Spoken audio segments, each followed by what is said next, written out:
All right, for those of y'all that don't know, the way that I get these golf balls is I take a truck and a trailer and I go and I pick them up and I buy them and then I haul them back home. And I usually bring a Toyota Tundra V8 truck and then a double axle U-Haul trailer. I just rent the trailer for 2, 3, maybe 4 days, just depending upon how things go. And that's what I do. And usually, it's me and my grandfather. We go together and we take it like that. But I've brought I think 2 or 3 other people as well. You know, friends of mine and stuff. And um, and on this occasion, I think well, for those of y'all that don't know, I went to college at Texas A&M University Commerce. Over where's that? Over in Commerce, Texas. What? I know, crazy.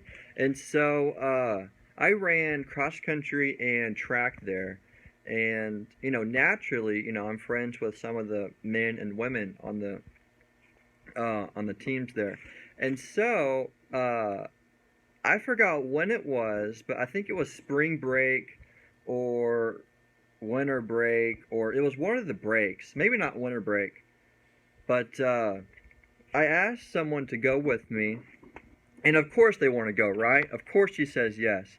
And so one of my friends that I run across country with, she was going to come with me on this trip, right? And so over this break, I went to my grandparents' house to stay, and she just met me there, and then we were going to take off, right? So she comes, I think the morning that we're going to go, and we get the Toyota Tundra. We go and we pick up the U-Haul trailer, and then we are on our way.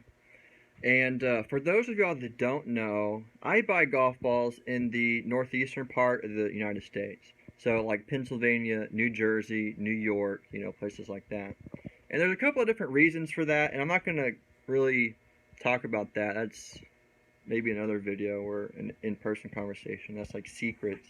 But but this isn't just like a real quick trip. We'll just go there and come back in 1 or 2 days. This is a 1,600-mile trip one way, right? So if you don't stop, it's 20 hours one way, and then you got to come back. And whenever you're coming back, you don't go the speed limit. You go a little bit. You go like 5, 10, 15 miles per hour slower than the speed limit. Sometimes 20, 25 miles per hour because you're loaded down so much, right? Safety first. And so she knows this, and I told her what to expect, right? But just because I tell someone what to expect doesn't mean she fully understands. So anyways, so she comes and we're going, and I think we're supposed to make 2 trips or 2 stops, one in North Carolina, and then another one with my main guy in Pennsylvania. And so I forgot all the details, but we drive, and then we probably drive the whole day, and then that night we got a hotel room. We slept. We woke up the next morning, and then we did our training runs for the day. I think it was actually long runs. So I probably did like 16 miles or something. She probably did probably 12 or 13, something like that. And so we got done with that, and then we kept going. And so we made a stop in North Carolina. We bought, I think it was about 25 or 30,000 golf balls. And then we continue on to Pennsylvania. And we get to Pennsylvania, it was about 4:30, maybe 5 o'clock in the morning. It's kind of damp, raining, and it's dark. And so, we sleep in the truck for a couple hours, waiting for about 7 o'clock or 7:30 to come so that we can go and pick up these golf balls.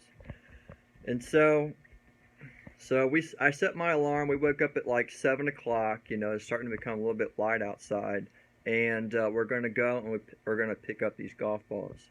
So I forgot exactly how it happened. I might have missed a turn or something in his neighborhood.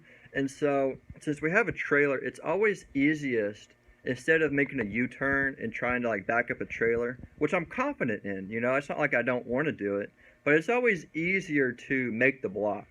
you know. And so I just continue forward to make the block, and the road just continues. It continues, and there's no turnoff, you know. And eventually, it turns into a gravel road, and then a dirt road, and then all of a sudden, we're like at someone's house. We're like at someone's like nice house, nice yard, like tons of land. Like we're talking like dream house, you know. And but no dream driveway. There's no driveway to like turn around. It's just straight.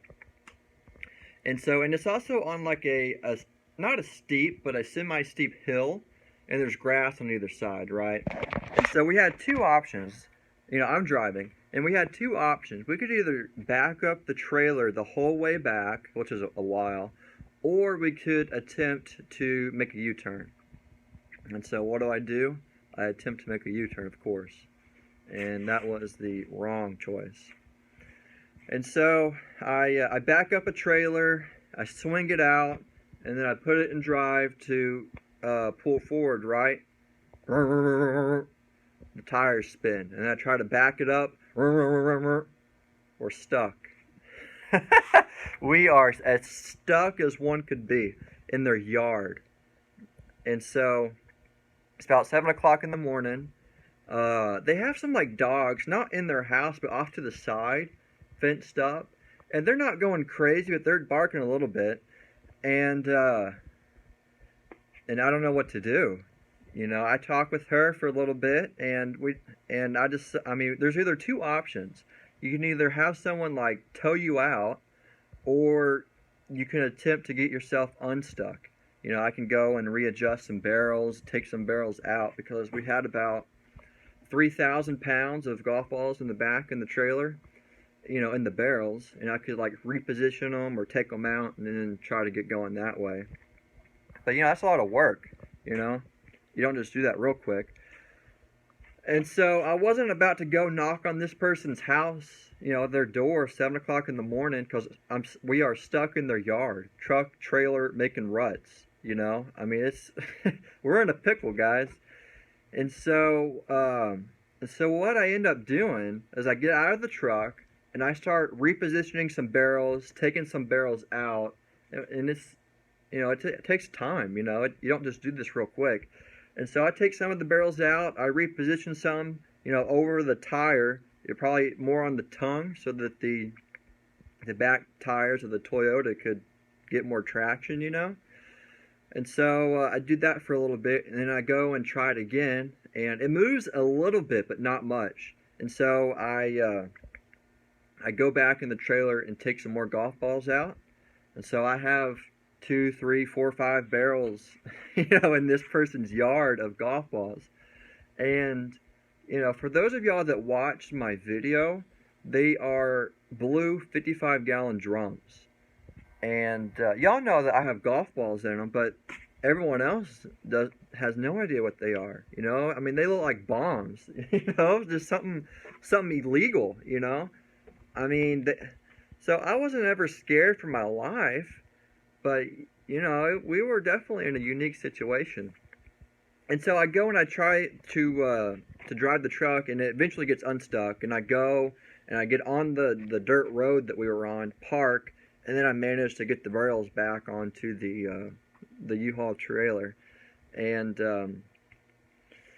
we eventually get out of there, but we were probably there for maybe 20 minutes, maybe 25 minutes, but it felt like 3 hours. I mean, it was just, I didn't know what to do, and it was a unique situation.